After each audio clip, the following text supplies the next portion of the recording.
អាឡូកិនក៏អត់បញ្ហា Jasmine និងแบรนด์ Lomama ជាពុកផលិតបែបស្តង់ដារ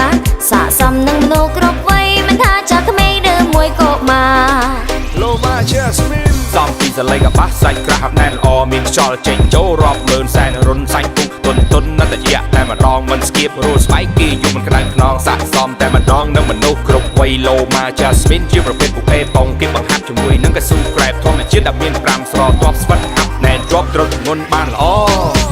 អពងកាពីសាន់អត់ជួកាពីដល់ស្បែកនឹងផ្លូវដងហាត់តែធ្វើឲ្យការគេងកាន់តែស្រណុកនិយាយតែមកសុខស្រួលពិសេសសន្ទាប់ខាងលើប្រព័ន្ធកាពីយ៉ាងល្អព្រោះមានខ្យល់ចេញចូលប្រឆាំងបាក់តេរីដែលធ្វើឲ្យជីវិតគូកាន់តែចិត្តស្និទ្ធល្មីលមូលជាប់រឹតស្អិតដូចតាំងម៉ែពុកចែសុំហេងថាល្អមែនតែតម្លៃក៏សមរម្យតែdiaជូន10ឆ្នាំនៅចាំតែទៀតធាក់ដងតាមលេខក្រុមហ៊ុនសុំហេងលក់គ្រឿងសង្ហារឹម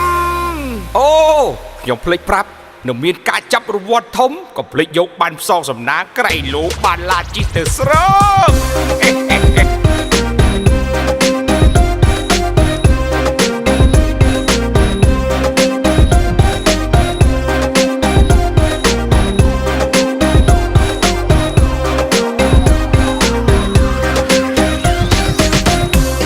Loma Jasmine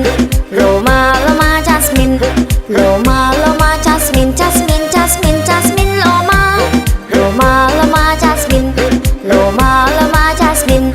Loma Jasmine Jasmine Jasmine Jasmine Loma Here we go ចង់បានស្បែកពុកតុន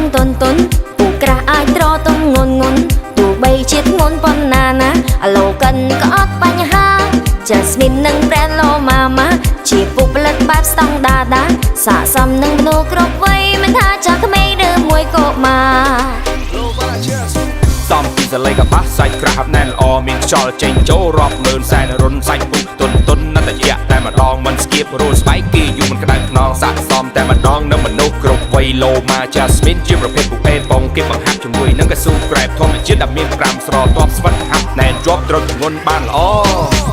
អពងកាពីសាន់អត់ជួកាពីដល់ស្បែកនឹងផ្លូវដងហាត់តែធ្វើឲ្យការគេងកាន់តែស្រណុកនិយាយតែមកសុខស្រួលពិសេសសន្ទាប់ខាងលើប្រព័ន្ធកាពីយ៉ាងល្អព្រោះមានខ្យល់ចេញចូលប្រឆាំងបាក់តេរីដែលធ្វើឲ្យជីវិតគូកាន់តែចិត្តស្និទ្ធល្មីលមូលជាប់រឹតស្អិតដូចតាំងម៉ែពុកចែសុំហេងថាល្អមែនតែតម្លៃក៏សមរម្យតែdiaជូន10ឆ្នាំនៅចាំតែទៀតធាក់ដងតាមលេខក្រុមហ៊ុនសុំហេងលក់គ្រឿងសង្ហារឹម